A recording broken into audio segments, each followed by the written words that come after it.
wabarakatuh.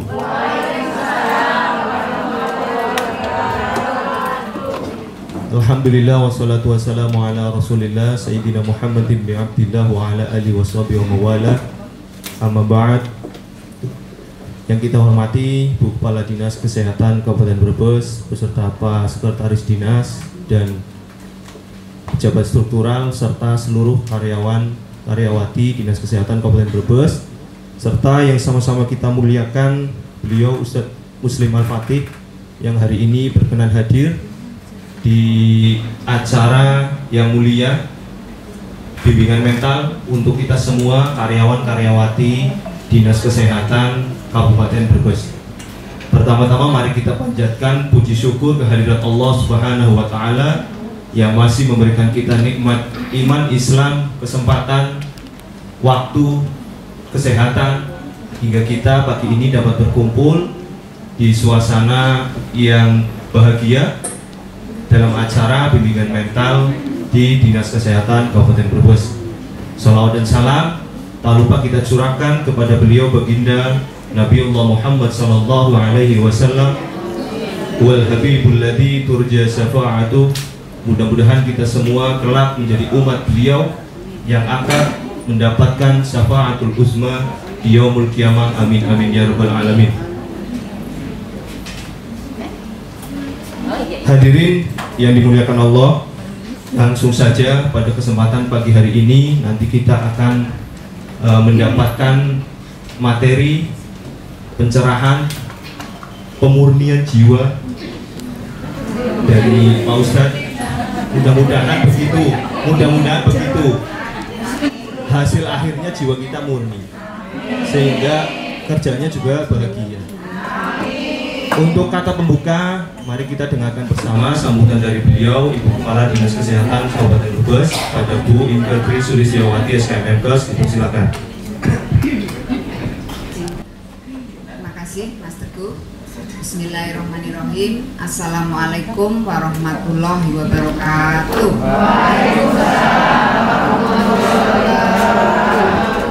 Bismillah, alhamdulillah, wa la quwwata illa billah. Raditu billahi rabba wa bi islami dinan wa bi Muhammadin nabiyya wa rasulah wa bi sidi ilma warzuqni rahmah. Yang sama-sama kita hormati, kita muliakan Pak Ustadz Muslim Al-Fatih atau Pak Ustadz Badri Muslim, ya. Matur Pak Ustadz sudah rawuh di tengah-tengah kita semua. Yang saya hormati Bapak Ibu para pejabat struktural dengan Dinas Kesehatan Kabupaten Brebes, Sekdim, para Kabid, para Kasubag, Support, dan juga dari PT Lekes dan PT Klinik Paru, Kepala IPT dan Kasubag-nya, serta yang saya cintai, saya banggakan Bapak Ibu sekalian, karyawan-karyawati, teman-teman semua, karyawan-karyawati Dinas Kesehatan Kabupaten Brebes, PT Klinik Paru dan PT Lekes Kabupaten Brebes. Alhamdulillah, bersyukurillah pada hari Jumat yang penuh berkah ini kita masih diberikan nikmat iman dan Islam. Kita bisa bersilaturahmi dalam bimbingan mental yang kita selenggarakan di bulan Ramadan ini dalam keadaan sehat walafiat. Sehat semua nggih?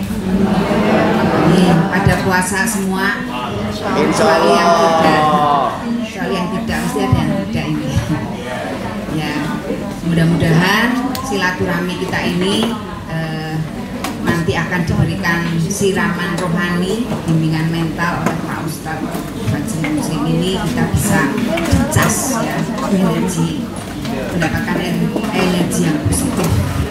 Sholawat dan salam senantiasa juga kita sanjungkan pada junjungan kita Nabi Muhammad SAW beserta para keluarga dan para sahabatnya yang senantiasa kita nantikan syafaatnya, sehingga kita termasuk yang mendapatkan syafaat yang berakhir nanti.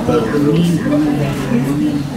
Bapak Ibu sekalian, hadirin yang saya hormati, juga Pak Ustadz narasumber kita pada bimbingan mental hari ini.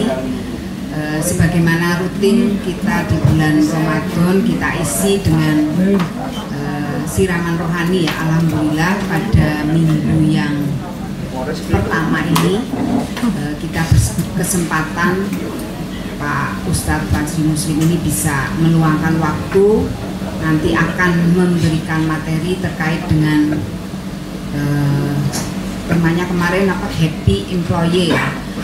Ini saya kira sangat relevan sekali dengan tugas kita. Dinas Kesehatan Kabupaten Brebes menjadi bagian dari pemerintah Kabupaten Brebes yang saat ini sudah mendapatkan pemimpin baru ya, Bupati dan Wakil Bupati sudah dilantik tanggal 20 Februari yang lalu, dan ini lagi giat-giatnya untuk melaksanakan visi misinya ya. Visi Kabupaten Brebes dengan Bupati, Wakil Bupati terpilih ini adalah mewujudkan Brebes menjadi kabupaten yang Brebes beres. Brebes beres itu sudah tahu akronim singkatannya apa belum? Belum ya. Brebes beres, B-nya itu berkeadilan, ekonomi yang tangguh, kemudian R-nya responsif, E-nya edukatif, S-nya sehat sejahtera. Nah, kita ada di dalamnya sehat dan tentunya sejahtera ya.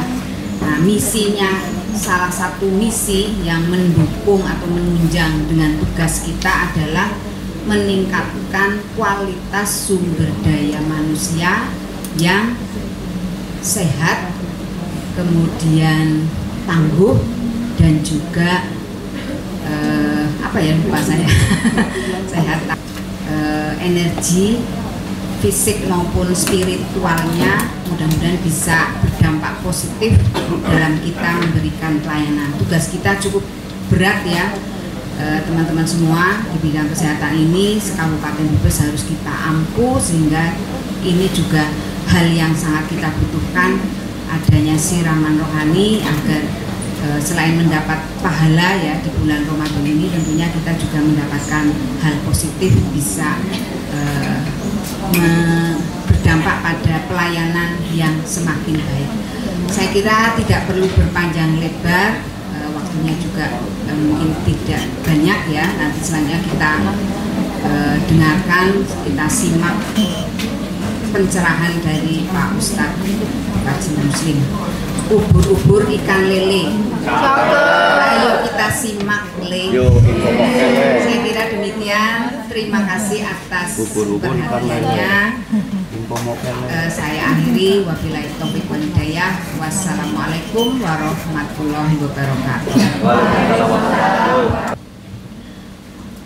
Izin mengucapkan salam, semoga yang menjawab salam dengan semangat hutang-hutangnya lunas. Mana ini? Sepertinya perlu diperhatikan untuk kepala dinasnya. Ini banyak yang punya hutang.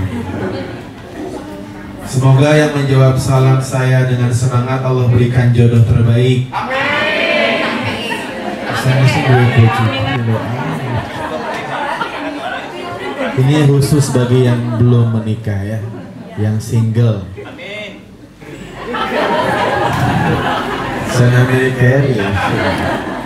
Assalamualaikum warahmatullahi wabarakatuh.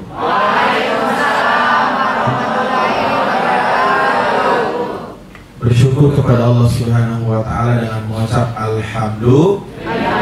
alhamdulillahirabbil alamin atas segala curahan nikmat yang Allah berikan, yang sangat banyak sekali. Kebanyakan manusia tidak bahagia karena sibuk memikirkan yang belum ada, lupa mensyukuri yang sudah ada. Maka mari kita nikmati setiap detik dalam kehidupan dengan fokus dengan apa yang Allah berikan. Niscaya tidak akan pernah cukup air laut untuk menulis betapa banyak nikmat yang Allah Subhanahu wa taala berikan. Seorang ulama pernah berkata, jika seseorang tidak sadar nikmat itu penting dalam hidupnya, Allah akan sadarkan ketika Allah ambil nikmat tersebut dalam hidupnya. Sebuah syair berbunyi, kalau sudah tiada, bisa pada apal ya, Masya Allah, alhamdulillah. Kalau sudah tiada baru terasa. Nikmatnya sehat terasa saat sakit. Nikmatnya bisa melihat terasa saat sakit mata. Begitulah kebanyakan manusia disadarkan dengan diambilnya kenikmatan dalam kehidupan. Maka sebelum diambil, mari kita bersyukur Allah berikan kesehatan dan Allah berikan kesempatan untuk terus belajar. Dan saya ucapkan terima kasih yang sebesar-besarnya kepada Kepala Dinas Ibu Ineke yang selalu memberikan kesempatan setiap saya lagi di Brebes. Dinas Kesehatan ini dari semua tempat, saya beberapa kali ngisi di beberapa dinas di Kabupaten Brebes dari 5 tahun, 7 tahun yang lalu semenjak saya masih tinggal di sini. Dan Dinas Kesehatan itu spesial. Beri tepuk tangan untuk Dinas Kesehatan. Dan saya ngomong begini di setiap dinas. Ya artinya kan ya menyenangkan yang mengundangkan begitu ya Bu ya. Iya, Masya Allah. Artinya setiap dinas itu punya maziyah, punya keutamaannya masing-masing. Salawat serta salam terhatur membasahi lisan untuk Nabi Muhammad Sallallahu Alaihi Wasallam, sosok Nabi yang sangat mencintai umatnya. Bahkan di akhir kehidupan beliau bukan nama istrinya yang disebut, bukan nama anak-anak yang disebut, tapi beliau berucap umatku, saking cintanya beliau kepada umat beliau. Bahkan kita pernah dirindukan oleh beliau ketika beliau bercengkerama dengan para sahabat. Tiba-tiba Nabi berwajah agak sedih dan Nabi berkata, Nabi ditanya oleh sahabat, wahai Nabi, kenapa engkau nampaknya agak sedih wajahnya? Ketahuilah wahai sahabatku, kata Nabi, aku sedang merindu. Rindu kepada siapa? Ikhwani, kepada saudaraku. Lantas sahabat berkata, bukankah kami saudaramu? Kalian bukan saudaraku, kalian sahabatku. Lantas saudaramu yang mana yang sedang kau rindukan wahai Rasul? Kata Rasul, saudaraku yang aku sedang rindukan adalah umatku di akhir zaman yang tidak pernah melihatku, tapi mereka mencintaiku. Berarti kita pernah dirindukan oleh Rasulullah Sallallahu Alaihi Wasallam. Dan semoga kita kelak di hari akhir mendapatkan syafaat dari beliau sehingga bisa menjadi bagian para penghuni surga. Amin ya rabbal alamin. Alhamdulillah, lama saya nggak kesini, banyak perubahan ya, Masya Allah. Aulanya makin terasa AC-nya ya. Saya masih ingat perdana saya ngisi di sini itu ini AC-nya formalitas dulu. Betul ya, mungkin ada beberapa wajah yang pegawai lama yang pernah mengingat dulu dan langsung ditegur sama kepala dinas waktu itu. Dan alhamdulillah sekarang luar biasa sekali dan banyak juga wajah-wajah baru ya. Wajah-wajah baru ini kalau saya amati ada dua generasi, ada generasi milenial, ada generasi kolonial.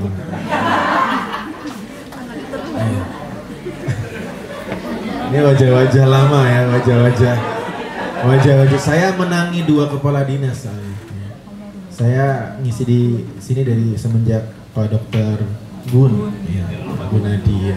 Kemudian beralih ke dokter siapa selanjutnya? Pak Joko juga saya sempat ngisi dan kemudian saya pindah ke Jakarta. Lama kemudian nggak kesini, terdengar kabar kepala dinas yang baru dan orang yang lebih dekat, Masya Allah, Bu Ineke. Beri tepuk tangan untuk beliau, Masya Allah. Gak gampang ya Bu, jadi kepala ya, gak gampang. Masya Allah, dan alhamdulillah tetap diberikan kesempatan. Dan tema pagi hari ini cukup menarik di waktu yang tidak panjang ini. Memang Allah izinkan saya, ayah bunda, putra asli Brebes yang sedang Allah izinkan berkeliling ke berbagai daerah di Indonesia untuk menyuarakan tentang satu tujuan hidup, the ultimate purpose of human life, tujuan hidup paling tinggi. Jadi ternyata setelah saya berkeliling ke berbagai daerah, bahkan ke beberapa negara, latar belakang pendidikan boleh beda, usia boleh beda, bahkan suku budaya boleh beda, tapi tujuan hidupnya ternyata sama. Apa tujuan hidup tertinggi manusia? Ingin bahagia. Coba ulangi. Ingin bahagia. Betul tidak? Dengan segala macam metodologi dan caranya masing-masing. Makanya coba saya pastikan dulu ya, saya konfirmasi dulu. Yang ingin bahagia boleh angkat tangan? Ya, berarti yang angkat tangan belum bahagia ya? Iya, si kepengen sih. Si kepengen ya berarti turun. Iya. Oke, saya ralat. Mungkin pertanyaan saya yang kurang tepat ya. Saya ralat yang sudah bahagia dan ingin jauh lebih bahagia angkat tangan. Tapi biasanya yang asli yang pertama. Jadi ternyata kawan-kawan, kita harus betul-betul sedikit mengaktifasi critical thinking kita. Karena kalau disurvei, semua sisi hidup manusia di dunia ini semuanya grafiknya bertumbuh, Pak. Ekonomi seturun-turunnya semuanya bertumbuh. Teknologi apalagi sekarang di WhatsApp sudah ada Meta AI. Anda tidak usah lagi bertanya ke Google, silahkan Anda ketik di Meta AI cara buat sayur asam misalnya, muncul semua. Semua dimensi kehidupan manusia grafiknya bertumbuh kecuali satu, Pak, tentang kesehatan mental. 70% warga Jakarta terindikasi gangguan mental. Saya nggak tahu Brebes ya, saya nggak tahu data di Brebes karena saya tinggal di sana. 70%. Mungkin Brebes agak sedikit di bawah itu ya, karena Brebes saya lihat orangnya slow, santai. Iya. Dan kawan-kawan, komparasi data kami, Allah takdirkan sekarang di lembaga pelatihan spiritual tentang mental health. Jepang misalnya, negara yang sangat maju yang dielu-elukan oleh bangsa Asia sebagai negara termaju di Asia, itu ternyata memprihatinkan tentang mental. Bahkan sampai sekarang budaya bunuh diri di Jepang tidak berkurang, yang disebut dengan harakiri. Apa itu harakiri? Bentuk pertanggungjawaban atas kegagalan hidup. Jadi mereka itu sangat menjunjung tinggi gitu ya. Kalau mereka merasa gagal, mereka harakiri, yaitu menusuk bagian kiri dari perutnya. Makanya disebut harakiri. Kalau ditusuk kanan, enggak juga tetap harakiri. Itu bahasa Jepang, ya enggak harakiri dan harakiri. Bahkan kawan-kawan, mungkin Jepang terlihat indah di luar. Kawan-kawan semoga Allah izinkan bisa studi, tapi efisiensi sekarang ya tidak ada keluar negeri. Allah izinkan semoga bisa secara pribadi datang ke Jepang, ternyata tidak seindah yang kita bayangkan. Anda kalau datang ke kota-kota besar di Jepang akan sangat biasa melihat orang menjedorkan kepala ke tiang listrik misalnya. Dan itu diabaikan oleh orang-orang sekitar. Kenapa? Pressure di sana tuh luar biasa. Bahasanya tuh tingkat malunya orang Jepang tinggi sekali. Jadi mereka tuh kalau merasa tidak bisa achieve target, KPI yang tidak tergapai, itu bukan perusahaan yang menghukum, sosial yang menghukum. Jadi hukuman sosial di sana luar biasa. Dan sekarang Jepang yang dikatakan negara paling maju di Asia sedang krisis regenerasi. Rumah di sana banyak yang kosong. Barangkali ada yang mau berencana pindah. Jadi di sana tuh sekolah-sekolah kosong, rumah kosong. Kenapa? Karena banyak sekolah tidak ada muridnya karena generasi-generasi mudanya nggak ada. Karena apa? Tidak berani menikah. Dengan pendapatan per kapita bisa 10 kali lipat di Indonesia, mereka masih takut menikah. Makanya kadang-kadang saya bangga dengan warga Brebes. Warga Jepang pendapatannya kalau dikonversikan ke rupiah 15 juta per bulan, nggak berani nikah. Brebes nganggur wani, Pak. Luar biasa. Anaknya kadang 5, bapaknya nganggur. Ya ada aja rezeki. Jadi mari kita telaah lebih dalam tentang apa sih kebahagiaan yang sesungguhnya. Karena ternyata semua manusia berharap hidupnya ingin bahagia. Cuman kadang-kadang cara yang ditempuh tuh sembarangan gitu ya. Seadanya, sepengetahuan yang dia miliki. Makanya ternyata Al-Quran, yang mana Al-Quran diturunkan oleh Allah Subhanahu wa Ta'ala, dan tentu kita sepakat sebagai orang beriman yang paling tahu cara membahagiakan manusia, yaitu yang menciptakan manusia. Yang paling tahu cara ngerawat motor produk Honda siapa? Pabrik Honda. Makanya setiap produk Honda keluar mesti ada guidebooknya, ada buku petunjuk. Selagi digunakan itu produk Honda sesuai dengan guidebooknya, akan aman-aman saja. Maka mari kita bahas sejenak apa sebenarnya kebahagiaan. Dan jujur ibu bapak, penelitian yang memang gencar sekali tentang happiness itu sekarang lagi rame di barat. Kenapa di barat akhir-akhir ini? Karena biaya penelitian di negara barat sangat tinggi, sehingga mereka punya akses, punya sumber daya yang sangat mumpuni untuk melakukan penelitian berpuluh-puluh tahun, dan itu dibiayai oleh negara, termasuk penelitian tentang kebahagiaan. Makanya sekarang ada jurusan baru yang diinisiasi oleh Universitas Internasional, The Science of Happiness namanya. Salah satu bidang psikologi baru. Jadi happiness itu bisa di scientific, bisa di ilmiah. Begitu. Nah, insya Allah di waktu yang pendek ini kita bahas bagaimana sih Quran membahas tentang kebahagiaan. Ternyata kalau kita melihat ayat Al-Quran itu ternyata sangat selaras dengan konsep kebahagiaan yang diajarkan oleh para peneliti.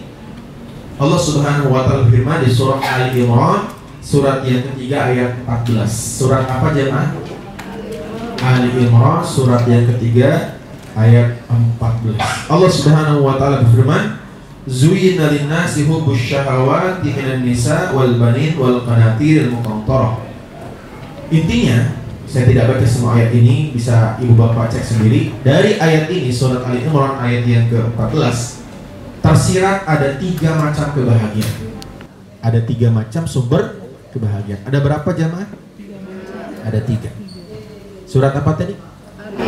Surat Ali Imran surat ke-berapa? Kalau surat ke-9?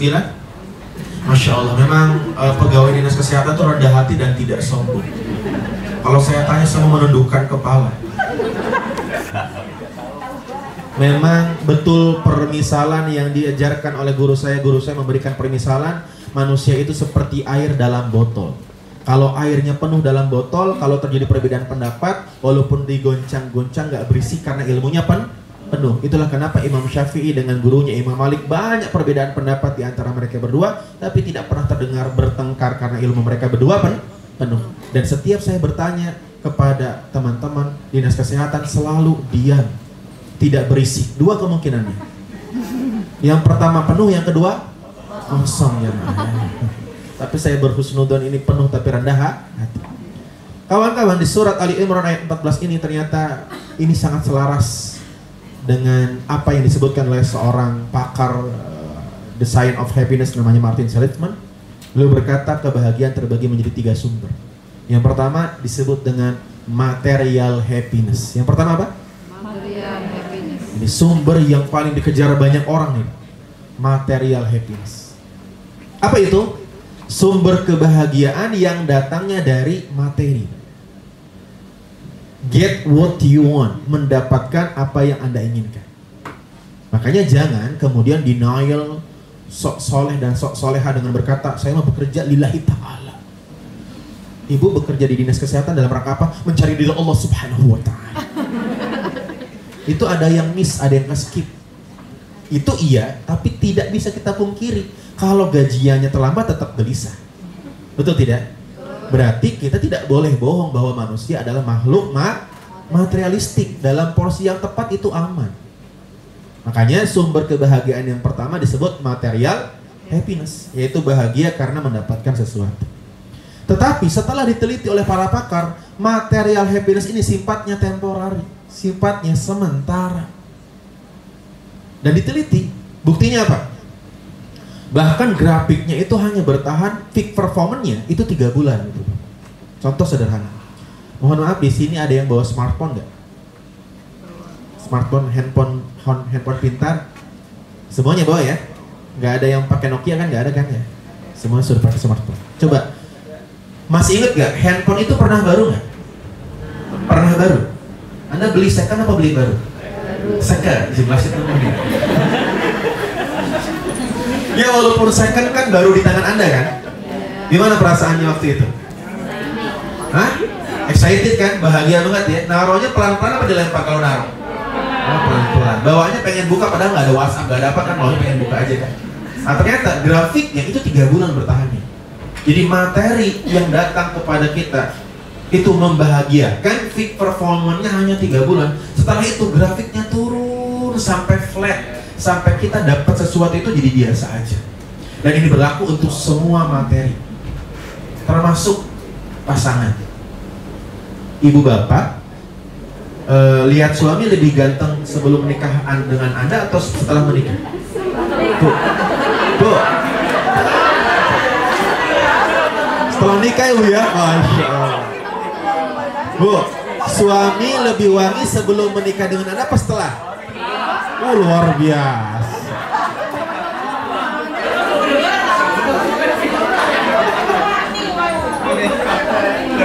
Makanya di dalam Islam tuh ada 3 kata yang sering kita ucapkan untuk doa orang-orang yang menikah kan. Sakinah, mawaddah, warahmah. Dan itu levelnya tergantung range usia pernikahan. Ternyata sakinah, mawaddah, warahmah. Mawaddah itu ada di 5 tahun pertama pernikahan. Mawaddah tuh falling in love, besarnya rasa cinta terhadap pasangan. Makanya tidak heran kalau pasangan baru menikah di 5 tahun pertama, apalagi di bulan pertama, itu kalau pasangannya jatuh, dia sangat dramatis. Mana yang sakit sayang, perlu ke dokter gak? Itu di bulan pertama. Beda kalau sudah pernikahan 20 tahun. Angger wis 20 tahun istrinya jatuh, tersandung, apa yang dikatakan suaminya? Matanya nang dia, bener bener. Jadi sini tidak ada mungkin ya. Kan setiap penelitian itu kan ada data error ya. Ini mungkin yang minoritas ya. Yang mayoritas begitu. Yang mayoritas hilang mawaddahnya. Tetapi kemudian kenapa ada kakek-kakek, nenek-nenek masih bertahan walaupun mereka sudah keriput, tidak saling indah wajahnya. Maka ketika pernikahan sudah di atas 30, sudah usia-usia lansia, yang besar sakinahnya. Mohon maaf, yang besar rohmahnya. Apa itu rohmah? Belas kasihan. Jadi kalau ditanya, kenapa bertahan sama nenek? Melas. Jadi bukan karena cinta lagi, tapi karena apa? Saling melas, saling kasihan. Mereka sudah tidak ada ketertarikan secara fisik, secara mawaddah sudah berkurang, tapi yang mulai menumbuh adalah sifat rahmah. Makanya mawaddah itu temporer. Yang paling kuat di 3 ini itu rahmah. Jadi kalau Anda menikah dengan seorang karena kasihan, itu jangka panjang. Biasanya pernikahannya begitu. Misalnya ada perempuan cantik, laki-lakinya biasa. Ditanya, "Mbak, bisa naik gelem Mbak sama suaminya?" Melas. Wah, itu panjang pernikahannya. Soalnya ping 10 dia ngelamar aku, tak tolak terus, ayo melas ya. Tak terima. Makanya melas itu dalam bahasa Arab namanya rohmah. Rohmah itu tingkatan tertinggi kata cinta. Makanya mawaddah itu cenderungnya ke fisik. Mawaddah itu ke fisik. Makanya sementara. Jadi kalau jenengan nikah sama pasangan karena melas, oh itu berarti alasan terkuat untuk bisa survive dengan segala bentuk ujian dalam pernikahan. Gitu ya. Harus karena melas gitu ya. Jadi yang pertama, orang tuh bahagia karena material happiness. Dan ternyata peak performanya hanya 3 bulan. Jadi dengan kata lain, kalau ada orang ingin bahagia, sumber utamanya materi, maka dia tidak akan pernah bahagia selamanya. Kenapa? Ada dalam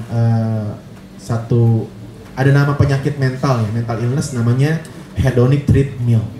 Ini istilah untuk sebuah penyakit obsesif. Dia tuh orang yang selalu ngejar kebahagiaan dengan cara get something, ingin mendapatkan sesuatu. Ternyata itu seperti air laut yang diminum, tidak kunjung puas. Contoh, dulu sebelum kawan-kawan bekerja di dinas kesehatan atau bekerja ketika baru lulus kuliah, fresh graduate, apa yang diinginkan? Bekerja ya. Nah, bekerja tuh ingin kerjanya apa, ingin gajiannya? Ya, jadi bukan nyari kerjaan kan? Anggar kerjaan nggak digaji mau? Enggak. Berarti kalau Anda lulus kuliah nyari kerjaan yang berpenghasilan, berarti kan material happiness. Hari pertama kerja, masih ingat gak hari pertama kerja? Bahagia nggak?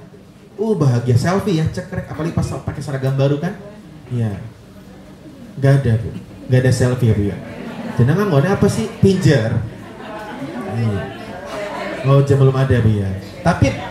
Tapi sekalipun tidak ada, pas ibu pertama bekerja, hari pertama bahagia nggak Bu? Bahagia, belum ada pikiran macam-macam ya Bu ya. Nah, dan sekarang kebanyakan problematika hidup Anda muncul dari mana? Dari pekerjaan. Ternyata kesimpulannya, bahkan segala sesuatu yang kita inginkan tanpa kita sadari menjadi sumber masalah baru yang tidak pernah kita miliki sebelumnya. Contoh, ketika ibu bapak baru kuliah, masalahnya cuma satu, ingin cepat-cepat apa? Lulus. Maka keinginan material happiness-nya dulu adalah ingin dapat ijazah segera lulus. Ketika wisuda bahagia. Tapi per hari Anda di wisuda, hari itu muncul masalah baru. Per hari itu Anda punya gelar status pengangguran. Sebelumnya bukan pengangguran, sebelumnya mahasiswa. Betul tidak? Maka ganti keinginannya. Yang tadinya pengen lulus, sekarang pengen apa? Makanya sebagian orang berkata begini, "Ustadz, saya mah nggak macam-macam jadi orang. Saya mah cuma pengen dapat kerjaan yang halal." Itu dia katakan ketika dia belum bekerja. Pas sudah dapat kerjaan, muncul lagi, "Ya Ustadz, saya mah nggak macam-macam.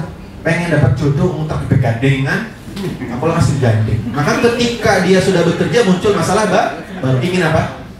Coba yang belum menikah angkat tangan coba. Iya, angkat tangan coba. Ini malaikat sedang menaungi tempat kita dan kita percaya bahwa pengajian itu salah satu waktu mustajabah untuk berdoa. Yang belum menikah. 1, 2, 3, 4, 5. Yang pengen nikah lagi. Bapak-bapak gue kayaknya pengen tapi orang lain ya. Karena ada dokumentasi ya. Coba yang ingin menikah, saya serius yang ingin menikah coba. Oke, ini ya, bertiga di depan. Siap. Yang paling kiri dari saya, siapa namanya? Rizky. Semoga mendapatkan rezeki, amin. Mbak Rizky ingin menikah. Manusia yang sehat mentalnya, dia selalu punya strong why terhadap setiap wantingnya. Pertanyaannya, kenapa Mbak Rizky ingin menikah? Ya, ini kadang-kadang kita ini nggak aware dengan strong why. Pengen karena orang lain melakukannya, itu berarti mental kita belum sepenuhnya baik. Ya, makanya saya bertanya, kenapa Mbak Rizky ingin menikah? Masya Allah, memang saking inginnya beliau tidak bisa berkata-kata. Pengen ada keturunan. Beliau menyampaikan dari hati ke hati. Tapi saya bantu Mbak Rizky. Apapun alasannya, apapun reasoningnya, pasti ujungnya satu. Mbak Rizky ingin bahagia, benar ya? Betul ya? Sepakat ya? Oke. Sekarang yang sudah menikah, angkat tangan yang sudah menikah. Oke. Lihat wajah mereka Mbak Rizky. Apakah mencerminkan kebahagiaan? Makanya ada seorang suami pulang kerja bersyukur punya istri yang perhatian, dipijitlah kepalanya. Sambil mijit kepalanya, suami istri ini deep talk, ngobrol dari hati ke hati. Istrinya berkata, kamu beruntung banget ya dapat istri kayak aku. Kalau pusing ada yang mijitin. Aku penasaran deh, dulu pas kamu belum nikah, pas kamu pusing siapa yang mijitin? Dia jawab, dulu aku nggak pernah pusing saya. Berarti sumber pusingnya apa? Yang mijit. Jadi banyak sekali, khususnya generasi zilenial itu salah mengambil purpose of marriage. Jadi tujuan tertinggi nikah itu bukan get the happiness, bukan mendapatkan kebahagiaan. Lucunya begini, laki-lakinya mempelai laki-lakinya pasti ditanya kenapa kamu ingin menikah mas? Ingin bahagia. Mempelai perempuannya ditanya kenapa kamu ingin menikah mbak? Ingin bahagia. Bayangkan dua orang yang mencari kebahagiaan bertemu, nggak dapat dua-duanya, sama-sama nyari.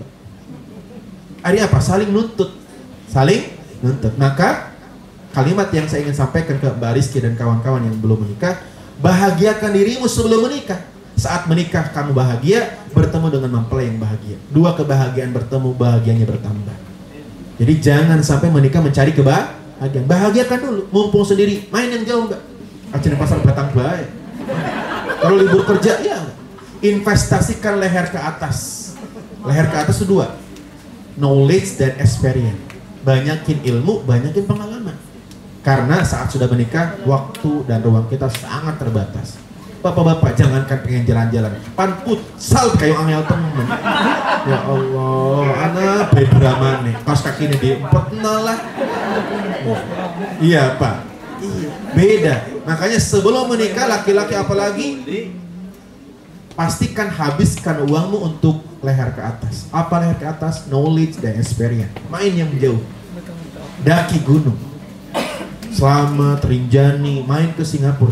Tiket ke Singapura lebih murah daripada ke Aceh. Singapura, buat paspor. Coba yang sudah punya paspor angkat tangan. Sebagian. Yang punya kakak,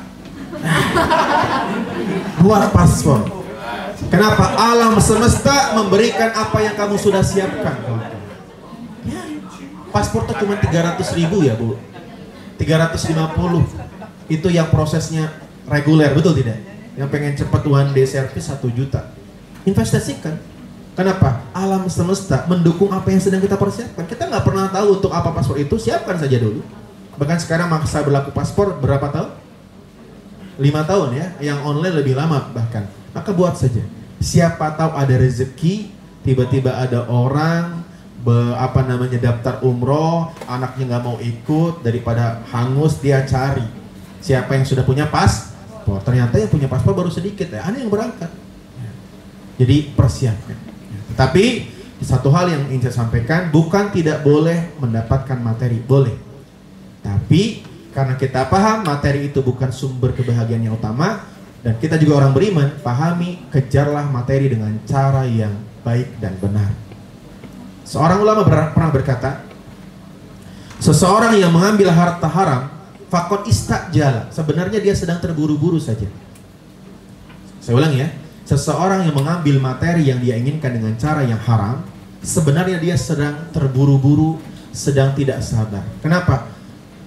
Sesuatu yang diambil dengan cara yang haram harusnya dia dapetin dengan cara yang halal. Makanya siapa yang mengambil harta atau materi dengan yang haram, maka ketika dia mengurangi jatah halalnya.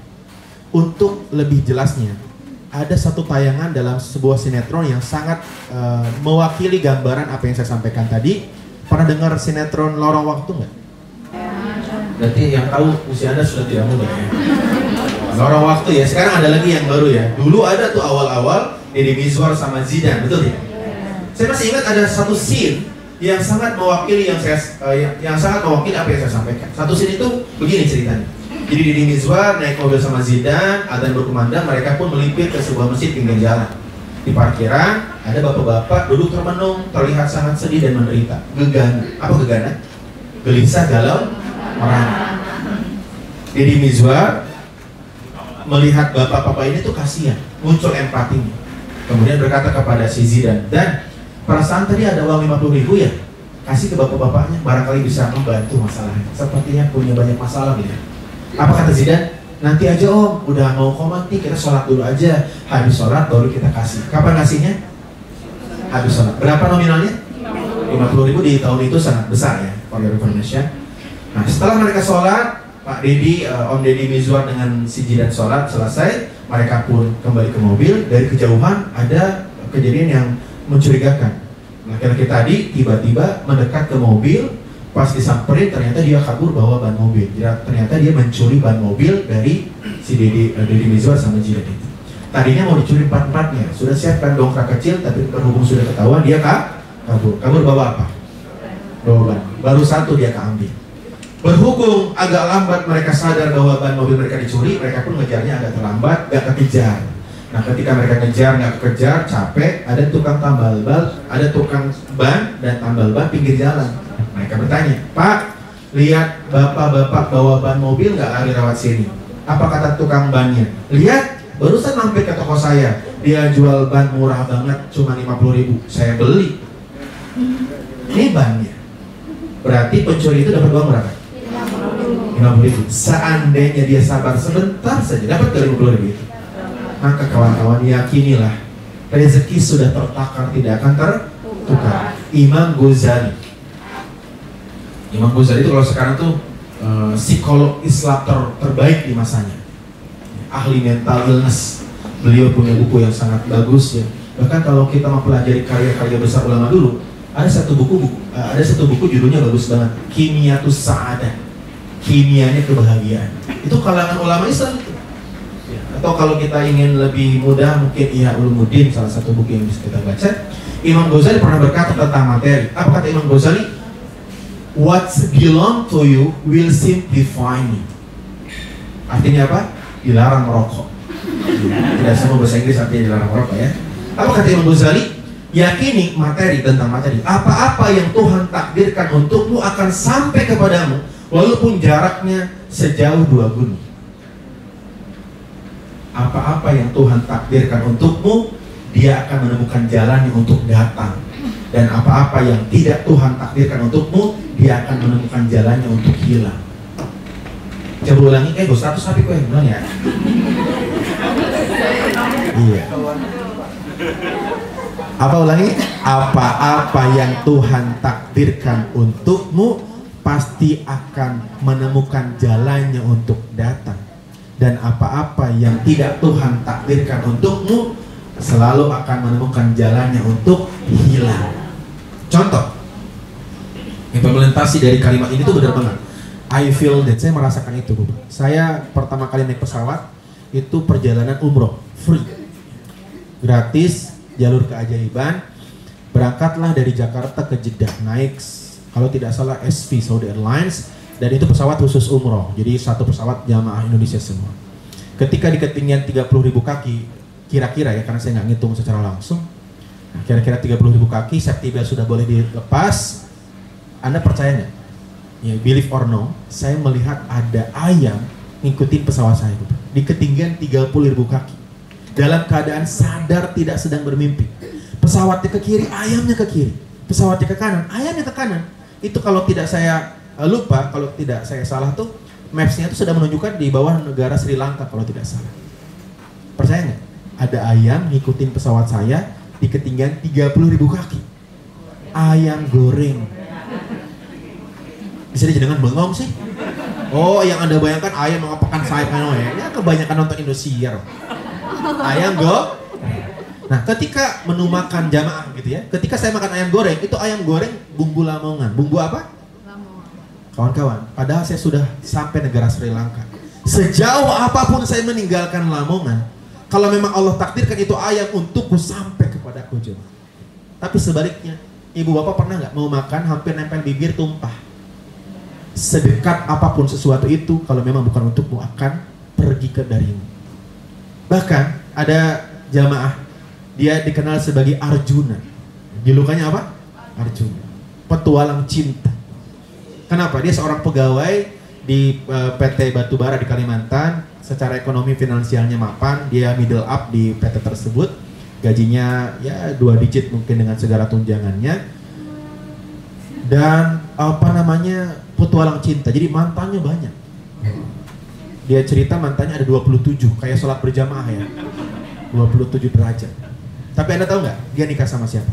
Dia mantannya, Bu, ada orang Sulawesi, ada orang Bugis, bahkan ada orang Singapura pernah, orang Malaysia pernah mantannya. Tapi dia menikah dengan siapa? Dengan tetangga sebelahnya di kampung.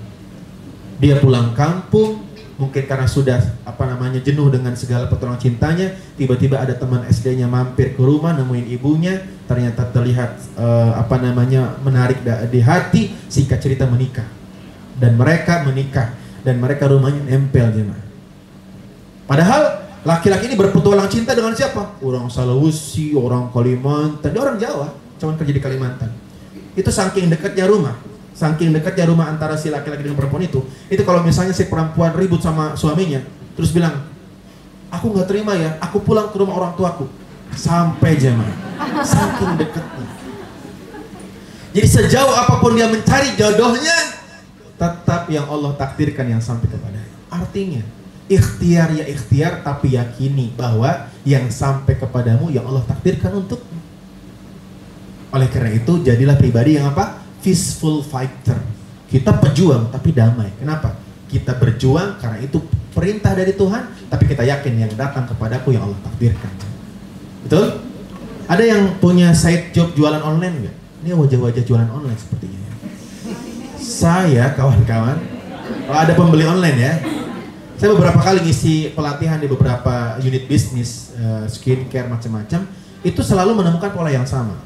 Tidak semua yang paling potensi itu closing.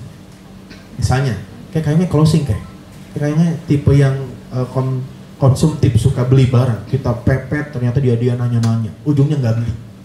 Nanya-nanya doang. Tapi sebaliknya ada orang nggak pernah kita tawarin, kita nggak expect dia bakal beli produk kita. Sekalinya beli banyak. Artinya berjuang ya berjuang, tapi yakini yang datang kepadamu yang Tuhan takdirkan.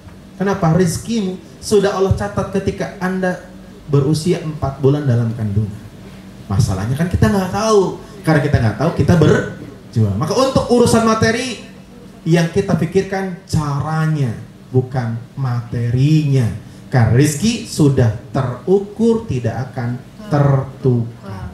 Maka yang kita perjuangkan apa? Caranya, metodologi menggapainya. Anda ambil yang haram, jatah halalmu dikurangi. Maka sangat merugi orang yang berpikir mencari harta yang haram. Dan Allah Subhanahu wa Ta'ala tentang materi ini maha adil kawan-kawan.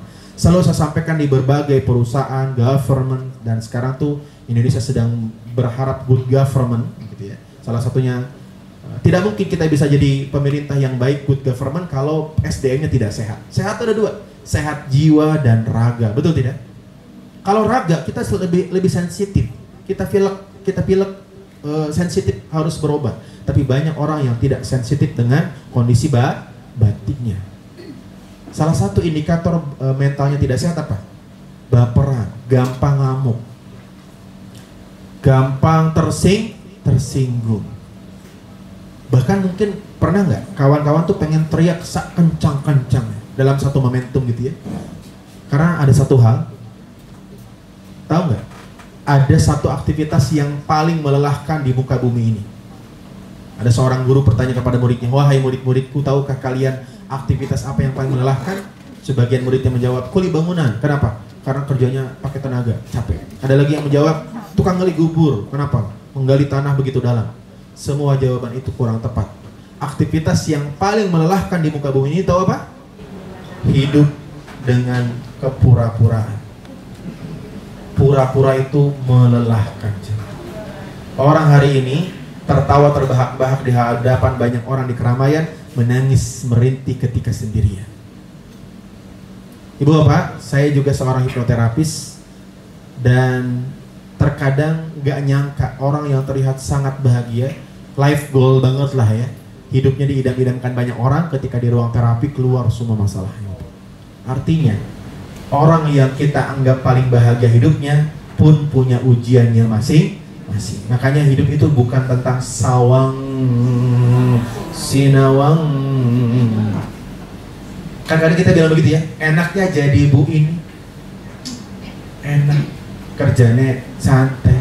Padahal seenak-enaknya hidup dia punya masalah nggak? Ya, ibu kepala dinas punya masalah nggak? Bisa nih banyak, bisa nih mewakili. Saya nanyanya ada kan, jawabnya banyak ya kan? Jangan terlalu jujur juga ya. Paham tidak? Cuman beda bentuk, ada yang masalahnya finansial, ada yang masalahnya dengan mertua. Finansialnya mapan, gajinya cukup, mertuanya rewel. Ada yang gajinya biasa aja, penghasilannya cuma sekadar cukup buat makan, mertuanya baik, pengertian, suka ngasih subsidi. Enok ya, buat tuku mobil, alhamdulillah. Mertuanya mau subsidi, juragan bawang, alhamdulillah. Betul tidak? Ada yang mohon maaf ya, ada jamaah saya tuh sering bolak-balik ke Singapura kalau jalan-jalan, dua-duanya dokter spesialis ya, mapan, tapi Allah takdirkan ujiannya apa? 15 tahun pernikahan tidak kunjung punya keturunan. Mapan, mertuanya baik, orang tuanya baik, keluarganya tuh good family banget lah. Tapi satu ujiannya, bolak-balik ke Singapura, bayi tabung gagal terus, 15 tahun pernikahan tidak punya keturunan. Berbanding terbalik kan sama orang berbes, orang niat hamil, hamil mau berbes ya. Betul tidak?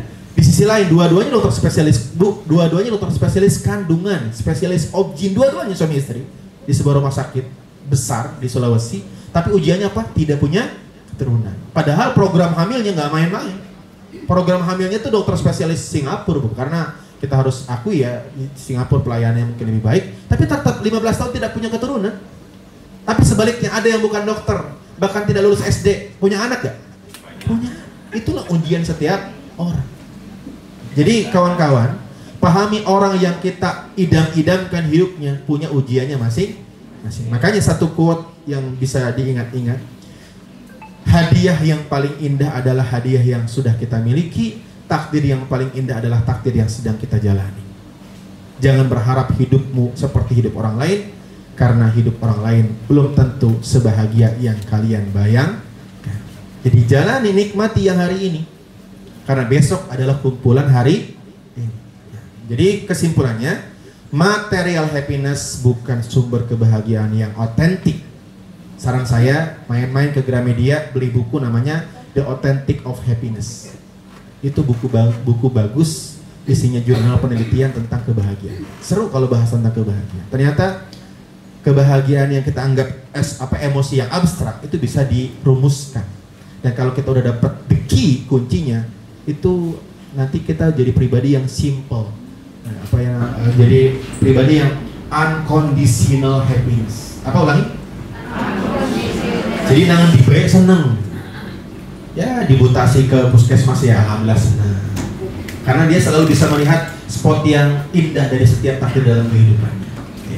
Dimutasi paling tonjong misalnya, ya senang, warganya loyal, agar panen padi ya dapat padi, panen jagung dapat jagung. Di sisi lain ada yang negatif, pasti ada yang positif. Baik. Yang kedua, sumber kebahagiaan yang kedua yaitu social happiness. Ulangi. Ada juga yang kedua. Makanya sekarang itu saya nggak tahu ya, kalau di government kan tidak seperti perusahaan swasta ya. Saya pernah ngisi di BP yang lagi ramai, perusahaan minyak gitu. Itu perusahaan asing, dan salah satu ciri khas perusahaan asing itu berbasis kinerja banget. Anda mau fresh graduate kinerja bagus, mesti karirnya melesat.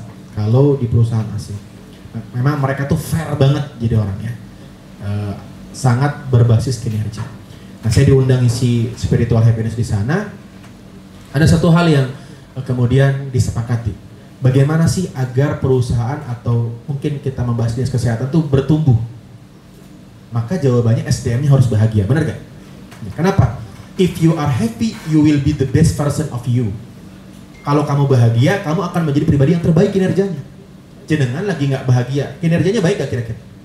Ya, ngerjakan dokumen kira-kira suwe apa cepet? Order tidak kenapa? Gemumet dah sih. Kenapa mbak kok kinerjanya kok nggak sesemangat biasanya? Kenapa ngetik salah terus, kenapa? Laki-laki yang aku idam-idamkan menikah dengan yang lain tuh. Aku mengira dia datang ke rumahku untuk memintaku sebagai istrinya, ternyata dia datang ke rumahku membawa undangan. Maka ternyata kebahagiaan SDM sangat menentukan kinerja, linear banget tuh. Makanya kalau lagi seneng, badan mudah capek atau tidak mudah capek? Tidak mudah capek. Makanya orang yang bahagia itu berbanding lurus dengan produktivitas dalam kehidupannya. Berarti penting nggak membahas kebahagiaan? Penting. Nah ternyata setelah diteliti, SDM itu bahagianya dua. Gaji naik, bahagia nggak? Kira-kira kalau digaji dinaikin, kinerja bertambah. Bertambah semangat gak? Bertambah semangat, tapi ternyata sementara. Daya juang atau efek impact dari pertambahan nominal gaji itu akan menambah produktivitas, tapi nggak jangka panjang ternyata. Itu hanya bertahan 3 tahun. Diteliti lah. Setelah 3 tahun mereka kembali ke settingan awal karena berharap nambah lagi gajinya. Begitu seterusnya. Betul, paham tidak? Jadi misalnya sebuah perusahaan asing gajinya awalnya UMR 4,7 juta misalnya. Maka kinerjanya standar, ditambah 5,5 naik, di tahun pertama naik, grafiknya turun, tahun ketiga benar-benar kayak settingan awal lagi. Maka ada pemicu trigger bertambahnya produktivitas yang kedua, yaitu lingkungan kerja yang baik. Itu namanya social happiness. Atasan yang humble, kalau masuk, assalamualaikum, gimana, sudah sarapan belum, gimana anak di rumah sehat semua. Itu bukan materi, itu sosial, apresiasi. Ternyata SDM bisa bertambah kinerjanya kalau atasannya apresiatif. Gratitude life, selalu mudah mengucapkan terima kasih sama bawahannya. Ternyata diteliti, gajinya nggak dinaikin Pak, diteliti. Gajinya nggak dinaikin, tapi semua leader di corporate itu disepakati menjadi leader yang positive vibes. Ternyata bertumbuh grafiknya sama dengan perusahaan yang naikin gaji. Sama Pak, bertumbuhnya. Tapi bedanya, yang good vibes itu lebih lama.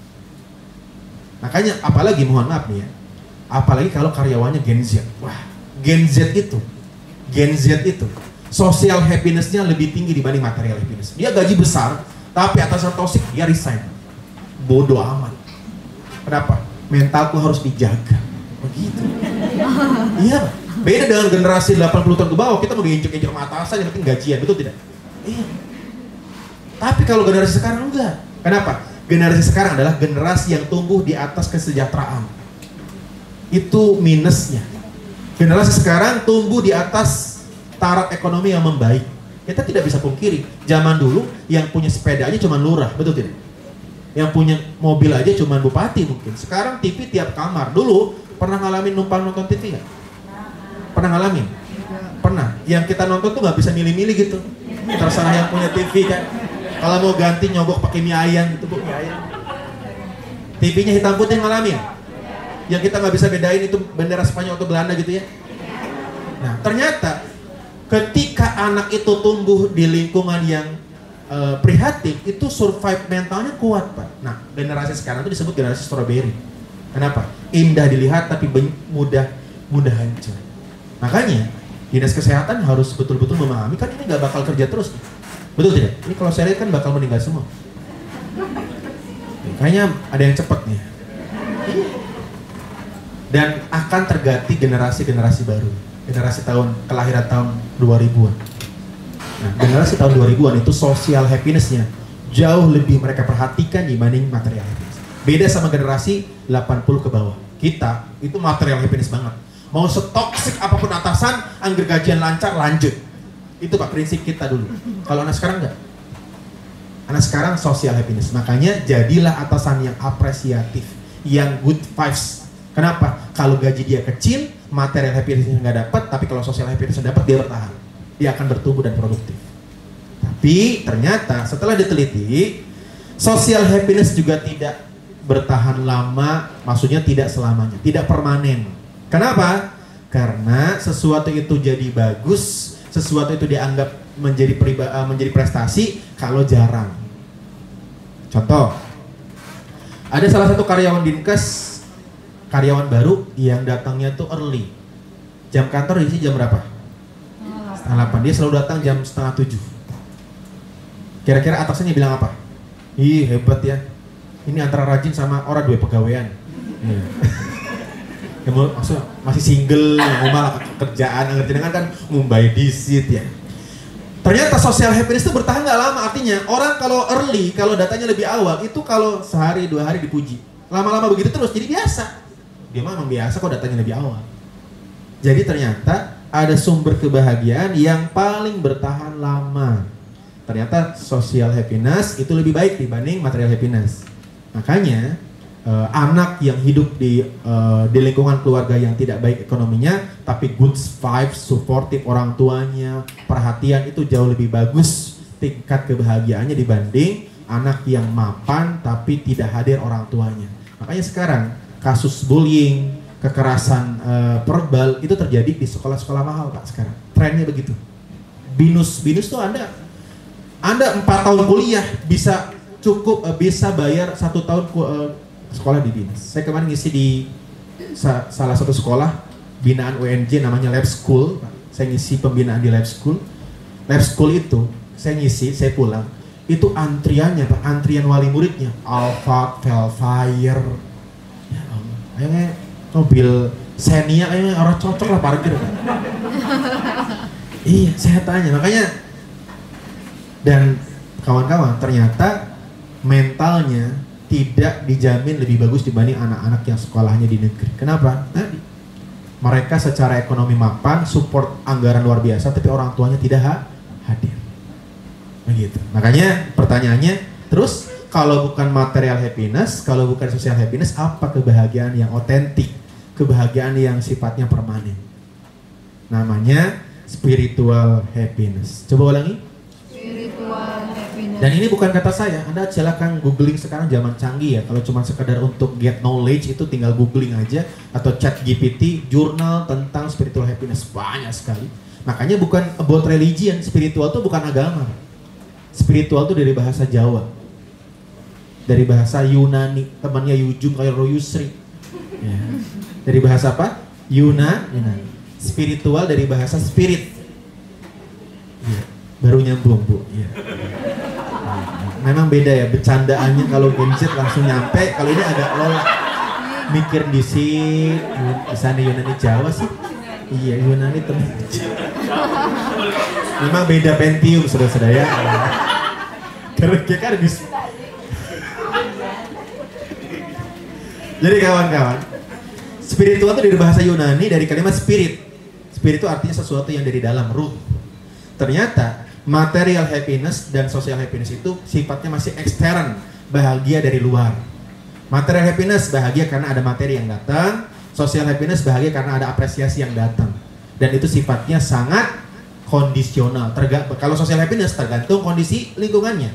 Kalau material happiness tergantung materi yang datang. Maka ada kebahagiaan yang sifatnya unconditional. Apa itu? Spiritual happiness, bahagia dari dalam. Bahagia dari mana? Makanya ada satu kalimat indah banget. The only way out is in. Coba ulangi. Masya Allah, memang rendah hatinya nggak hilang ya. The only way out. Kita kan sering banget nyari jalan keluar ya. Sering banget ya. Kita kan sering banget nyari way out, jalan keluar kan. The only way out is in. Kita itu sering banget nyari jalan keluar. Padahal untuk bisa menemukan tulisan jalan keluar kita harus gimana? Sudah. Makanya perjalanan yang paling penting adalah perjalanan ke dalam diri. Tentang purpose of life. Apa sih hidup kita tuh tujuannya untuk apa? Makanya itu yang kemudian kita akan bahas di waktu yang sebentar ini. Ada 70 kaidah spiritual happiness. Ada berapa? Kita mau bahas berapa nih hari ini? Ada 70 totalnya. Mau bahas berapa? Semuanya? Sampai maghrib siap? Siap sampai maghrib? Anda siap, saya tidak siap. Anda puas, saya lemas. Karena sebenarnya jam 9 tadi itu saya ada acara, jam 9 tadi, ini kan jam 9:30 ya. Jam 9 tadi itu ada acara di Kementerian Keuangan bersama Bu Sri Mulyani. Cuman saya memilih untuk ke Dinas Kesehatan. Gak usah Masya Allah, karena memang saya tidak diundang di sana. Saya cuma cerita aja ada acara di sana. Kan memang ada acara ya. Jadi saya milih ke sini. Kalau diundang ke sana, ya ke sana. Kementerian Keuangan apa nggak menarik gitu ya. Pokoknya Ustadz, seorang public speaker itu paling senang diundang ke Kementerian Keuangan. Masjid terbagus di semua Kementerian Keuangan. Saya akui ya, Kementerian Keuangan dan ke bawahnya itu sangat profesional. Saya ngisi di Bea Cukai, ngisi di Kemenq, itu profesional banget. Pengelolaan masjidnya, saya bicara tentang masjid ya, saya tidak bicara tentang kantor. Pengelolaan masjid itu seperti pengelolaan korporat gitu. Dananya, makanya masjid itu jadi berdaya dan memberdayakan masjidnya. Karena sebenarnya uang umat itu besar sekali, cuman setiap masjid itu tidak dikelola sebagaimana profesional. Jadi ya seadanya. Kalau masjid Kemenq, Bea Cukai itu profesional.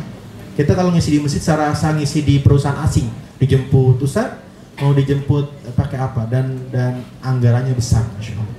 Tapi tenang Ibu Bapak, saya itu bukan tipe orang yang materialistik. Saya kalau setiap ngisi nggak pernah mikir bayaran, karena yang mikir panitia. Ya. Saya punya rumus 2, ini selalu saya pegang.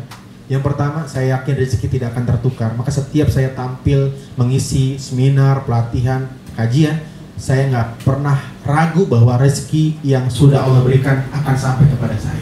Jadi walaupun mohon maaf Dinas Kesehatan nggak ngasih, saya tetap akan baik-baik saja. Tapi saya juga yakin yang kedua, apa? Orang zalim pasti ada balasannya.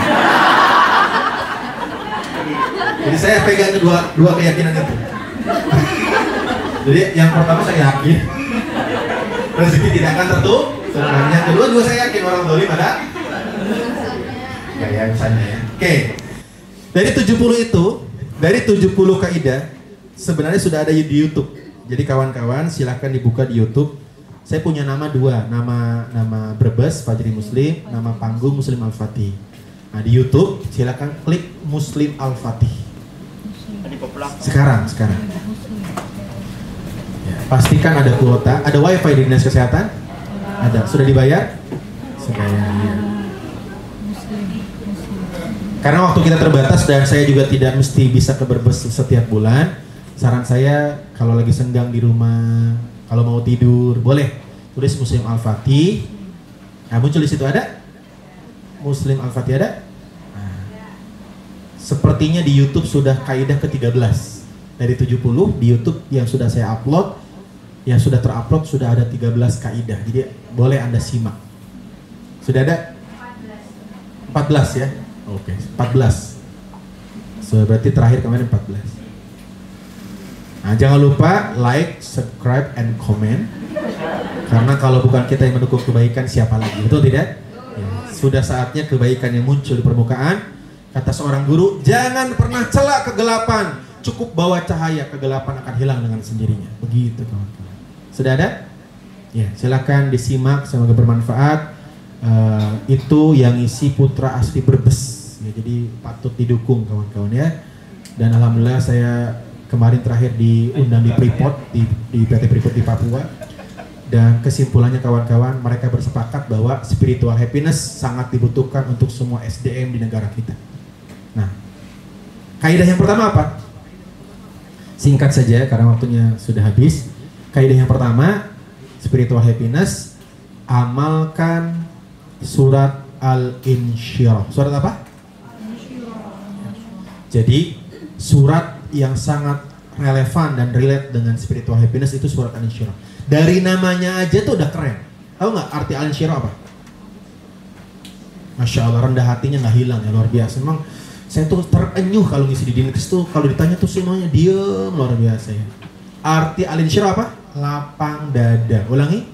Lapang dada. Jadi Al-Insyirah artinya lapang dada. Jadi ternyata ibu bapak, ini bukan kata agama ya, kata para peneliti. Orang yang punya mental lapang dada, dalam bahasa Jawa legowo, dalam bahasa Inggris acceptable, mudah menerima takdir, itu lebih produktif dalam segala aktivitasnya. Makanya orang kalau sakit dan belum menerima sakitnya ada dalam tubuhnya, itu lebih sulit disembuhkan, Pak. Contoh, ada orang kanker, terus dia bilang, aku nggak kanker, pokoknya aku nggak mau kanker. Semakin dia begitu, semakin dia denial, semakin sulit disembuhkan. Makanya sekarang rata-rata di rumah sakit besar, sebelum dioperasi dirujuk ke psikiater. Kenapa? Karena persiapan jiwa itu menentukan operasi jasadnya. Ketika dia nerima, oke, aku sudah kanker stadium akhir, ini terbaik dari Tuhanku, mungkin ini cara Tuhanku agar aku lebih ingat dengan segala nikmat yang selama ini Tuhanku berikan. Apapun agamanya, ternyata bersepakat bahwa lapang dada adalah kunci hidup bahagia. Apa? Lapang dada adalah kunci hidup bahagia. Bahkan lapang dada itu kunci hidup keberuntungan. Orang kalau lapang dada, kalau dadanya lapang, hidupnya senang, urusannya gampang, biasanya banyak uang, biasanya nggak punya utang, hidupnya riang. Cari Pak, Bu, yang lagi Bu, apa kira-kira? Sebaliknya, orang yang dadanya sempit, urusan jadi sulit, makan apa aja rasanya Pak, biasanya penyakitnya sering sembel, orangnya serius Pak. Contoh sederhana, gak usah jauh-jauh. Ibu bapak pernah nggak nyari barang dalam keadaan dadanya sempit, terburu-buru, obsessive controlling, ketemu nggak barangnya? Enggak. Kapan ketemunya? Saat sudah acceptance. Kalimat yang muncul gimana? Ya hilang kali. Kalau udah kalimat ya udah, itu alam semesta mendukungmu untuk menemukan yang kamu cari. Dan itu konsep kehidupan. Kalau yang alami 1-2 orang kebetulan, tapi kalau semua kita mengalami itu, berarti kita harus paham bahwa semakin lapang dadamu, semakin mudah urusanmu. Itulah kenapa, silakan baca surat Toha. Ada satu nabi yang paling banyak dikisahkan di Al-Quran. Siapa? Nabi siapa? Nabi siapa?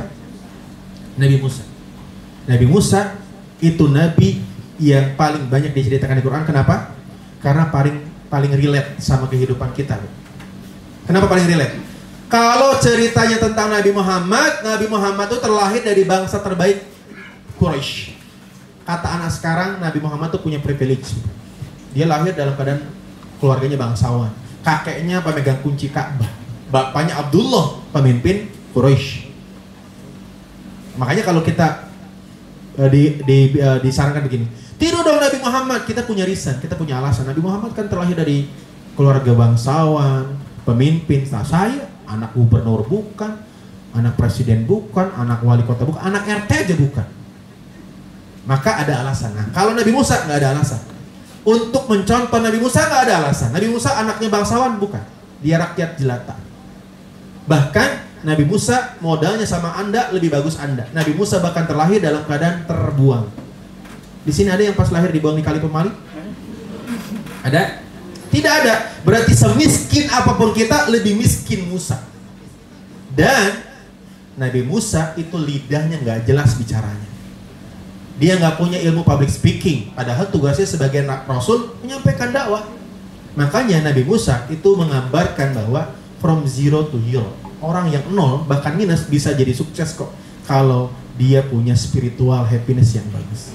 Makanya ada satu doa yang kemarin juga saya usulkan ke Bu Mita, Bupati kita, ketika saya tausiah depan Bupati kemarin. Bahkan flyer kajian yang tersebar di grup Dinkes itu juga diminta oleh Bu Bupati, dan beliau akan mengadakan untuk seluruh dinas supaya seluruh dinas pegawainya bisa bahagia. Dan pelopornya dinas kesehatan. Tepuk tangan untuk dinas kesehatan. Si ngawali lah, anggar misalnya nanti semuanya ada, pahalanya ngalir dong ke Bu Ineke dan kawan-kawan, Masya Allah. Alhamdulillah. Jadi nanti misalnya pertemuan pintal gabungan di pendopo, terus cerita, Bu, saya kira kantornya aku anak happy employee. Tidak kan tahu nggak? Yang pertama ngadain siapa? Oke.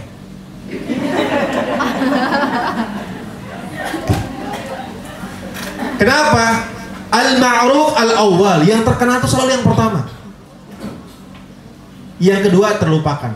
Makanya kita mengenal yang pertama ke bulan kita tahu, yang kedua kita nggak tahu. Yang pertama kali mendaki Gunung Everest kita tahu, yang kedua kita nggak tahu. Makanya jadilah yang pertama. Makanya pertanyaannya, apa doa Nabi Musa yang saya anjurkan ke Bupati untuk semua rapat? Kalau rapat awali dengan doa ini. Kenapa? Karena kita paham bahwa manusia boleh berencana, sistem yang kita buat boleh sebagus apapun, tapi hasil tetap dalam genggaman Tuhan yang Maha Kuasa. Siapa yang menyangka corona melanda 2 tahun porak-poranda semua, betul tidak? Itu yang dikirim sama Tuhan, sama Allah, itu cuma makhluk bernama corona. Tahu kenapa dia sebut corona?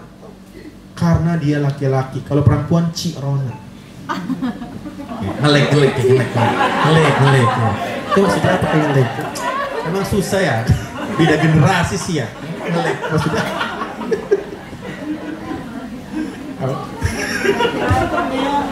Kawan-kawan, corona itu tidak bisa dilihat oleh mata telanjang, betul tidak? Makhluknya kecil, tapi 80% negara menghabiskan anggarannya untuk corona. Habis. Makanya mohon maaf, ketika corona, Bu, saya itu jarang diem. Kajian online full. Kenapa? Kebutuhan keberagamaan saat corona itu meningkat drastis. Pengajian ramai, pengajian online. Makanya Zoom itu kan ramai saat corona. Kenapa? Orang pada sadar mati. Makanya kawan-kawan, kalau kita sepakat bahwa ada tangan Tuhan yang memutuskan segalanya, maka kalau setiap rapat mau membahas apapun, pastikan kita membaca doa Nabi Musa. Doa yang membuat Nabi Musa from zero to hero. Apa doanya? Bismika Allahumma ahya wa bismika. Pantes anggar rapat bisa pada ngantuk. Salah maca doa nah. Pantes anggar rapat karena nunduk, ya Allah. Doanya bukan itu, saudara. Doanya apa? Di surat Toha. Rabbi shrah li sadri wa yassir li amri. Cukup dua aja. Yang ketiga hanya untuk Nabi Musa. Wahlul 'uqdatam min lisani, itu untuk Nabi Musa. Karena lisannya Nabi Musa tidak jelas, maka beliau berkata, wahlul, ya Allah lepaskan ikatan di mulutku. Bagi kita yang relate dua. Rabbi shrah li sadri. Ulangi. Wa yassir li amri. Ulangi. Baca doa itu, Bapak. Alam semesta akan berpihak kepadamu. Serius. Dalam hal yang paling kecil ya. Saya tuh sering banget datang ke masjid, antrian toilet panjang. Saya masuk ke antrian paling ujung, itu yang paling keluar pertama. Jadi keberuntungan tuh memihak kepadamu. Kenapa? Karena Allah, ketika Allah memudahkan, maka alam semesta akan mendukung apa yang kita sedang rencanakan. Nah, pertanyaannya, lihat redaksi doanya. Singkat saja. Rabbi shrah li sadri. Artinya apa? Ya Allah, lapangkan dadaku. Wa yassir li amri, dan mudahkan. Yang Nabi Musa minta, mudah urusan dulu apa lapang dada dulu? Lapang dada dulu apa mudah urusan dulu? Lapang dada dulu. Jadi ternyata happiness first, success second, Bapak. Itu penelitiannya. Bahagiakan dirimu, kesuksesan akan menghampirimu. Orang yang gak bahagia susah meraih kesuksesan. Orang yang tidak bahagia, jangankan mengejar kesuksesan, nyari kacamata di atas dahinya pun gak ketemu. Iya, Pak. Tidak ada lagi suker, bawaannya emosi. Barang-barang yang terlihat jelas aja nggak kelihatan. Apalagi cita-cita besar bangsa. Maka pastikan kita punya satu mental, namanya lapang dada. Apa? Nah, bagaimana supaya lapang dada? 70 kaidahnya. Semoga Allah izinkan bisa kembali ke dinas kesehatan. Semoga Allah Subhanahu wa Ta'ala izinkan kita bisa terus belajar tentang lapang dada sambil menunggu saya datang ke dinas kembali. Insya Allah kalau jadi tanggal 21 ya. Tapi kalau jadi nanti ada informasi lanjutan. Tapi kalau memang tidak jadi dan ada halangan atau apapun, silakan disimak di YouTube. Sudah kaidah ke-14 tadi disampaikan. Boleh disimak walaupun mungkin pembahasan contohnya umpamanya tidak relate dengan dinas kesehatan karena menyesuaikan dengan forum yang saya sampaikan di YouTube tersebut. Semoga bermanfaat.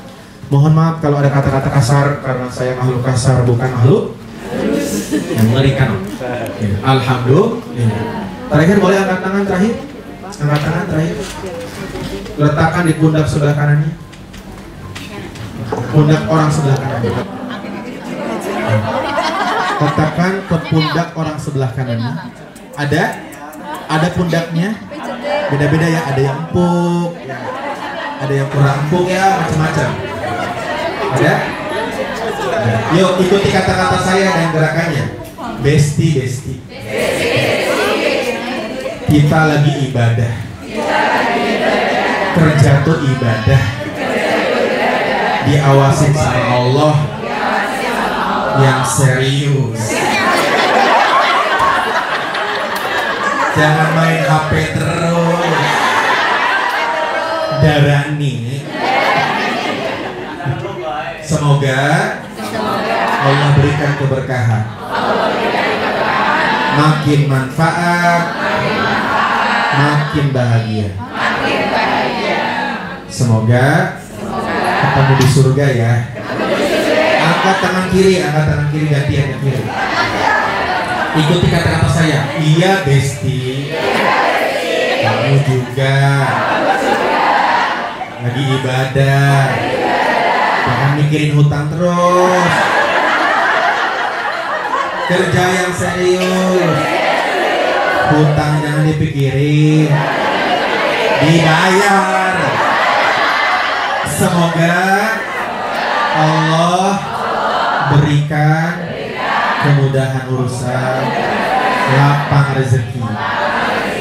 Janji ya, berjuang bareng, saling mengingatkan, saling mendoakan. Berikan senyuman yang paling indah untuk kanan kirinya, silahkan. Senyuman yang paling indah, bukan yang mengerikan. Beri tepuk tangan yang meriah untuk kita semua. Terima kasih. Wallahu a'lam bishawab. Akhiru da'wana billahi salatu wassalamu ala rasulillah. Al-haqqu min rabbik fala takunanna minal mumtarin. Assalamualaikum warahmatullahi wabarakatuh. Terima kasih yang telah memberikan banyak sekali pencerahan pada pagi hari ini pada diri kita masing-masing. Mudah-mudahan apa yang telah disampaikan ini walaupun masih ada kelanjutannya nanti, mudah-mudahan kita bisa berjumpa kembali di minggu-minggu selanjutnya. Dan selanjutnya sebelum kita akhiri acara pada hari ini, mari kita sama-sama berdoa yang dipimpin langsung oleh beliau. Monggo Pak Ustadz. Dari awal sampai akhir saya sebagai pemandu acara memohon maaf yang sebesar-besarnya apabila ada kesalahan. Wallahul muwaffiq ila aqwamit thoriq. Wassalamualaikum warahmatullahi wabarakatuh. Bunda, doa yang mungkin bukan sekadar untayan kata, tapi dialog dari seorang hamba kepada Allah. Kita yakini pagi hari ini Allah sedang melihat kita, Allah sedang menatap kita, Allah tahu semua isi hati dan pikiran kita. Mari kita angkat tangan, berharap Allah kabulkan doa-doa kita. Alhamdulillahirabbil alamin, hamdan syakirin, hamdan na'imin, hamdan yu'afi ni'amahu wa yukafi mazidah. Allahumma salli wa sallim wa barik wa an'im wa zid ala nabiyina al-karim, Nabi Muhammadin sallallahu alaihi wasallam. Ya Allah, wahai Zat yang memberikan kami minum saat kami kehausan, wahai Zat yang memberikan kami makan saat kami kelaparan, wahai Zat yang memberikan kami pakaian saat kami terlahir telanjang tak berpakaian. Terima kasih ya Allah, Engkau berikan begitu banyak nikmat ke dalam hidup kami, namun seringkali kami tidak bersyukur, banyak mengeluh, lebih sibuk memikirkan masalah, lupa memikirkan dan mensyukuri anugerah. Ya Allah, jadikan sisa usia yang Kau berikan untuk kami isi dengan kebaikan-kebaikan. Ampuni segala dosa dan kesalahan yang manusia tidak tahu, tapi Engkau tahu semuanya. Ya Allah, Engkau tahu siapa diri kami sesungguhnya. Kami bisa berpura-pura bahagia di hadapan manusia, tapi Engkau tahu apa yang sedang kami rasa. Engkau tahu luka-luka batin yang kami rasakan. Engkau tahu semua masalah yang sedang kami hadapi.